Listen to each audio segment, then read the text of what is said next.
वरदान।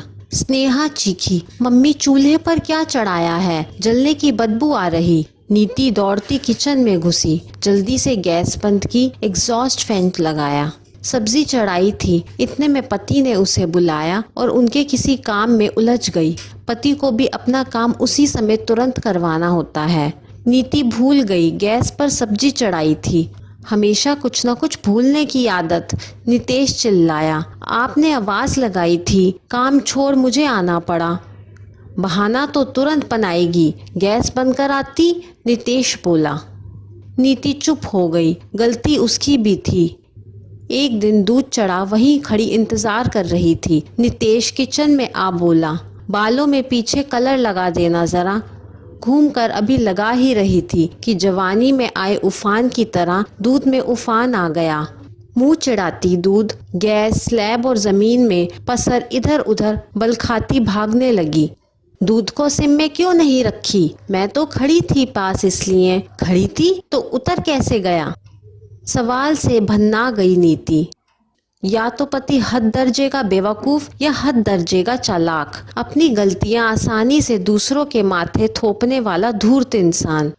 फर्श साफ हो जाए तो एक कप चाय पिला देना। लगा काश पुराने जमाने के ऋषि मुनियों की तरह उसे भी अभिशाप देने का वरदान मिला होता तो पता नहीं रोज कितने अभिशाप दे चुकी होती। कमंडल का जल छिड़क। अपनी सोच पर जोर की हंसी आई। चाय मांग रहा, इसमें इतनी जोर से हंसने की क्या बात है?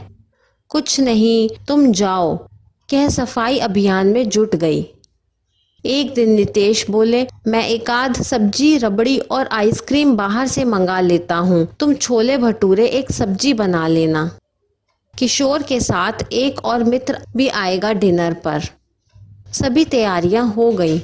भटूरे तलने के लिए कढ़ाई में तेल चढ़ा, गैस ऑन कर दिया। अभी एक भी डला नहीं कि नितेश ने आवाज लगाई, पेटीएम से नहीं हो रहा, तुम अपने मोबाइल से कर देना।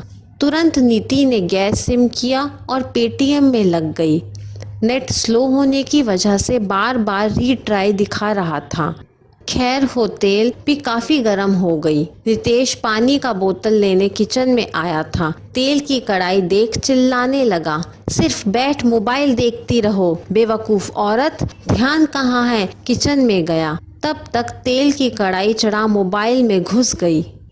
यह भी भूल गया कि उसके मित्र बाहर बैठे थे। खान पान समाप्त हो मेहमानों में जाते ही स्नेहा बोली, पापा जब आपको पता है माँ भूल जाती हैं, आप किचन में उन्हें बुलाते ही क्यों हैं? आप इंतजार कीजिए जब तक माँ अपना काम समाप्त नहीं कर जाती।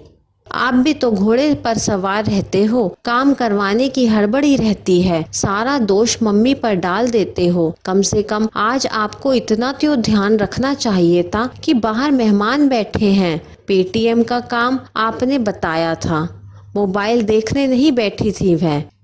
हर महिला एक बार एक से अधिक काम करती रहती है, उसका ध्यान बट जाता है।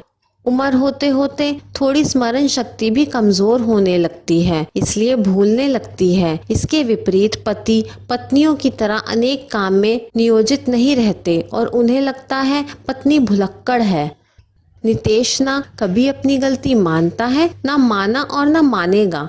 स्नेहा जानती थी अपने पापा को। ईयरफोन निकाल माँ को दिया, जब तक आप किचन में हो इसको लगा लेना ताकि पापा की आवाज ना सुनाई पड़े। अगर पापा किचन में आपको बुलाने आए भी तो ईयरफोन उन्हें याद दिलाएगा कि काम खत्म होने का इंतजार करो। नीति कुछ ना बोली, आज बहुत व्यथित हुई। नजरों से ओझल होते ही उसके दिमाग से भी उतर जाती है, इसलिए राशन ऐसे डब्बों में रखती है जो नजर आ जाएं। स्टील के डब्बों में डाल दे तो फिर ध्यान से उतर जाता है। पहले नहीं थी यह बीमारी, अब होने लगी है ये भूलने की बीमारी। क्या करे, कैसे करे?